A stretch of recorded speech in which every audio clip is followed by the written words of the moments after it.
بسم اللہ الرحمن الرحیم قال رسول اللہ صلی اللہ علیہ وسلم کن فی الدنیا کأنک غریب او عابر السبیل۔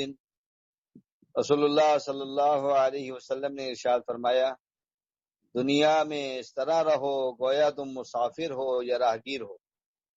یہ بخاری شریف کی روایت ہے۔ تو دنیا انسان کا اصل ٹھکانہ نہیں، یہ گزرگاہ ہے۔ اصل انسان کا ٹھکانہ جنت ہے۔ آدم علیہ السلام جنت سے دنیا میں تشریف لائے تھے۔ اللہ نے انسانیت کا ایک سلسلہ چلانا تھا، اس لیے آدم علیہ السلام کو زمین پر بھیجا اور اماں حوا کو زمین پہ بھیجا اور انسانیت کی ابتدا ہوئی۔ تو آدم علیہ السلام کے جو اولاد پیدا ہوتی تھی، ایک بیٹا اور بیٹی صبح کے حمل سے اور ایک بیٹا اور بیٹی شام کے حمل سے۔ صبح والے لڑکے کا نکاح شام والی لڑکی کے ساتھ اور شام والے لڑکے کا نکاح صبح والی لڑکی کے ساتھ ہو جاتا تھا۔ تو اس سے پھر یہ آگے نسل چلی۔ تو اب یہ اللہ نے، کیونکہ دنیا سے انسان نے واپس اللہ کے پاس جانا ہے اور پھر اصل منزل جہاں سے آدم علیہ السلام آئے تھے جنت، وہاں جانا ہے۔ اس لیے دنیا گزرگاہ ہے۔ جیسے آدمی مسافر، اس نے اپنی منزل پہ پہنچنا ہوتا ہے، راستے میں کہیں ٹھہر جاتا ہے تو وہ وہاں کی رنگینیوں میں، وہاں کی چمک دمک میں، وہاں کے رنگ و روپ میں نہیں لگ جاتا، وہاں ڈیکوریشن میں، وہاں کی سجاوٹ میں نہیں لگتا۔ اسے پتا ہے کہ یہ میرا اصل ٹھکانہ نہیں، میرا اصل ٹھکانہ تو جنت ہے، میں نے وہاں پہنچنا، اصل ٹھکانہ میرا وہاں ہے جب میں نے اپنی منزل پہ پہنچنا۔ تو ایسے ہی دنیا کے اندر انسان آیا ہے تو اللہ کے نبی پاک علیہ السلام فرمانے کہ دنیا میں مسافر کی طرح رہو۔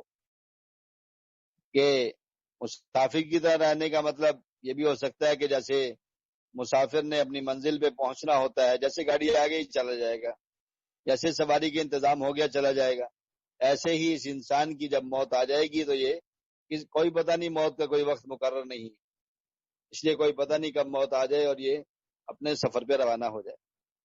تو اصل یہ جو کہتے ہیں نا موت آ گئی، تو یہ اصل میں انتقال ہے، دنیا سے قبر میں، قبر سے آخرت میں اور پھر جنت میں انتقال ہے۔ تو یہ انسان منتقل ہوتا ہے ایک جگہ سے دوسری جگہ۔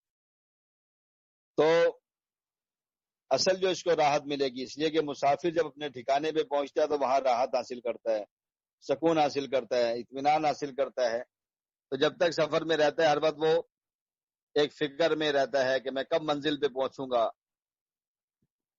کب میں نے اپنی منزل پہ جانا ہے۔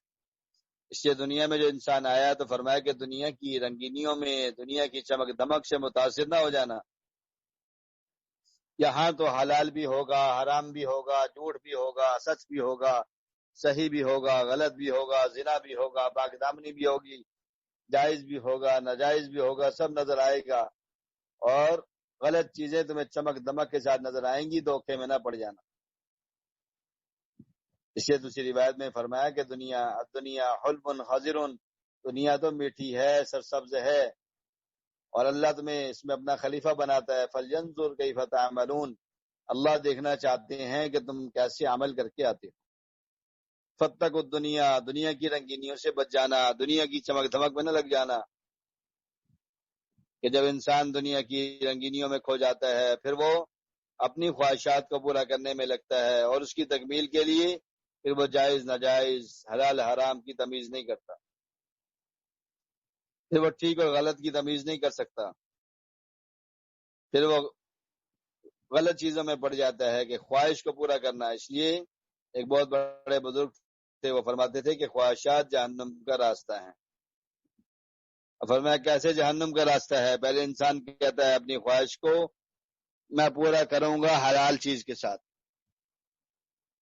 اور حلال کے ساتھ پورا کرتے کرتے ایک حد آتی ہے کہ جو وہ خواہش پوری نہیں ہوتی اور وہ حرام کے ذریعے سے پوری ہو سکتی ہے، تو کہتا ہے کوئی بات نہیں، حرام سے ہی پوری کر رہا ہوں، کوئی کفر تو نہیں کر رہا۔ تو پھر وہ حرام میں، کیونکہ خواہش اس پہ غالب ہوتی ہے، اس کو پورا کرنے کے لیے حرام میں چلا جاتا ہے، اور حرام سے پورا کرتے کرتے ایک حد آتی ہے کہ جو کفر سے ملی ہوتی ہے اور خواہش پوری نہیں ہوتی، تو پھر یہ کفر میں چلا جاتا ہے، اور کفر جہنم کا کنارہ ہے، مرا اور سیدھا جہنم میں۔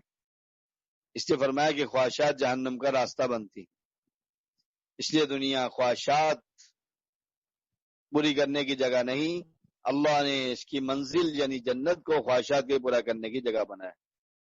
ساری خواہشیں، ساری لذتیں، ساری راحتیں، ساری فرحتیں، سارا سکون، سارا چین، سارا اطمینان، اور سارے جسم کی جوانی اور صحت اور ساری نعمتیں اللہ اس کو جنت میں عطا فرمائیں گے، کہ دنیا کے اندر ہر وقت اپنے سفر کی تیاری میں رہے کہ میں نے اپنے سفر پہ جانا ہے، سفر پہ جانا ہے، جیسے مسافر تیاری میں ہوتا ہے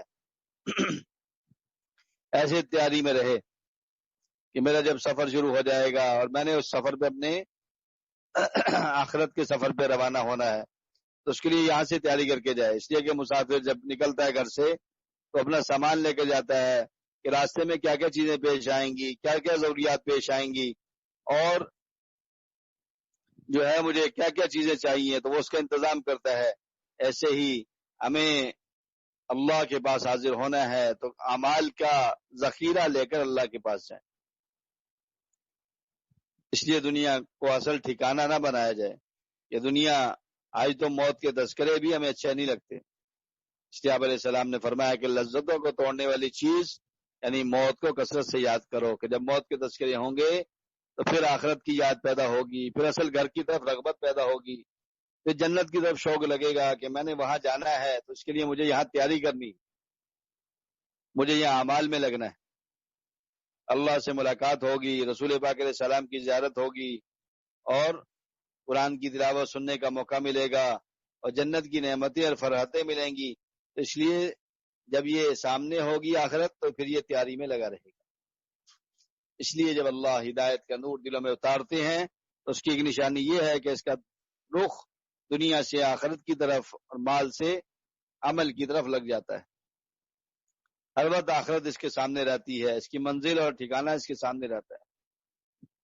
اس لیے فرمایا کہ دنیا میں مسافر کی طرح رہو، کہ مسافر کہیں رک کر اس جگہ کی زیب و زینت میں مگن نہیں ہو جاتا، اس جگہ کی رنگینیوں میں کھو نہیں جاتا۔ تو اس لیے فرمایا میری امت فتح کو دنیا سے بچ جانا، اس کی رنگینیوں سے بچ جانا، فتح کو النساء اور عورتوں کے چکر میں نہ آ جانا، ان کے فتنے سے بھی محفوظ رہنا، ان کے فتنے میں پڑھ کر کہیں ایمان نہ کھو دینا، کہیں اپنی خواہشات کی تکمیل میں کہیں اور نہ نکل جانا۔ اس لیے فرمایا فتح کو فتح کو النساء، عورتوں سے بھی بچنا، ہاں جہاں حلال ہے، جن چیزوں کو اللہ نے حلال بنایا ہے حلال میں لگے، اور حرام سے اپنے آپ کو بچائے۔ اس لیے مسافر کی طرح دنیا میں زندگی گزارے، مسافر کی طرح کن فی الدنیا کا انک غریب، کہ دنیا میں ایسے زندگی گزارو جیسے مسافر گزارتا ہے، راہگیر جو ہے وہ گزارتا ہے، ویسے اپنی زندگی گزارتا ہے۔ اللہ ہمیں بھی آخرت کی تیاری کرنے کی توفیق عطا فرمائے، آمین۔